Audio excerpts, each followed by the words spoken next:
Halo, nama saya Mario dari tim konten kreator Dapur Animasi, dan pada kesempatan kali ini saya ingin menjelaskan kurang lebih dengan cara komentari bagaimana cara membuat Funko Pop Spider-Man. Funko Pop ini walaupun tidak begitu banyak detailnya dan low poly, tetapi lumayan untuk mengisi hasil-hasil karya yang berada dalam portfolio kita.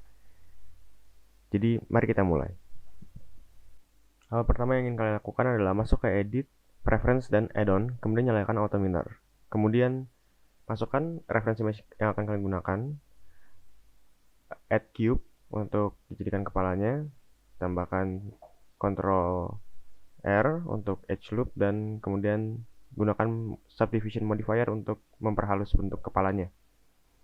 Kemudian di sini kita akan menyesuaikan sedikit kepalanya, kita sesuaikan kira-kira lah kurang lebih bagaimana sebesar apa dan selebar apa. Untuk besarnya tetap kita bisa ikutin sesuai yang ada di referensi image-nya. Kemudian kita bisa masuk ke bagian badan. Di sini kita badan akan pertama sesuaikan dulu dengan bahunya, kemudian sesuaikan dengan dadanya, perutnya, dan kemudian pinggangnya.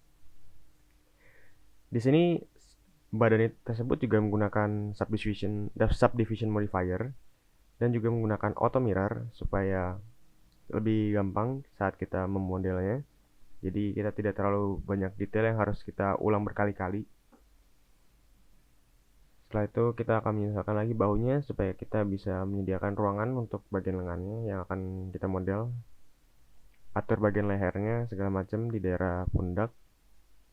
Setelah itu kita akan masuk ke bagian kaki. Di sini kita bisa sesuaikan dengan kurang lebih bentukan pahanya. Kita sesuaikan, terus kemudian kita extrude. Kita sesuaikan dengan lututnya dan kita extrude lagi untuk membuat tungkai kakinya.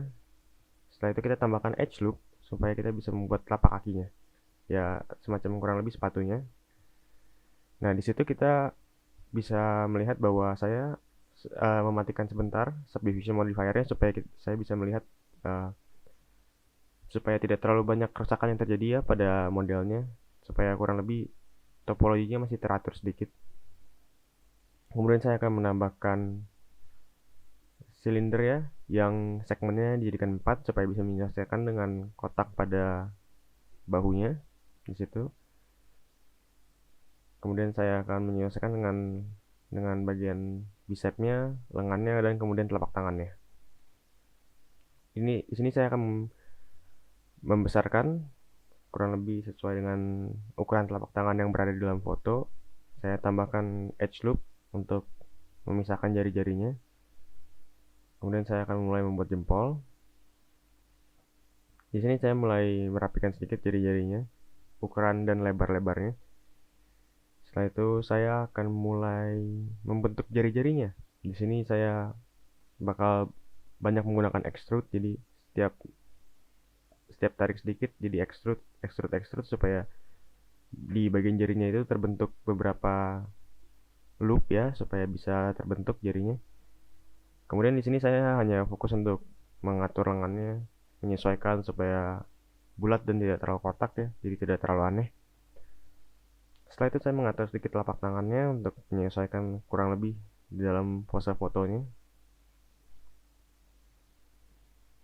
Setelah itu kita akan merapikan lagi telapak tangannya dan tangannya.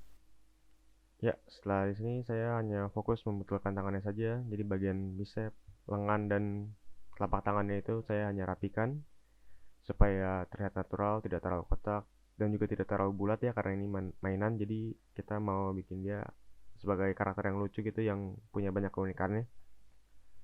Untuk video ini hanya terdiri dari 3 part, dan video ini adalah part pertama di mana kita hanya membentuk bagian tubuhnya saja, jadi base modelnya. Yang di part-part berikutnya nanti akan kita kembangkan lagi. Jadi untuk itu sekarang di sini saya hanya lanjut membersihkan bagian tangannya, membentuk bagian tangannya supaya terlihat natural. Kemudian di sini saya menambahkan edge loop. Saya menggeser edge loopnya untuk menyesuaikan dengan lututnya. Kakinya saya gedekan sedikit lagi karena ini kartunnya, jadi saya bentuk lucu. Dan terima kasih.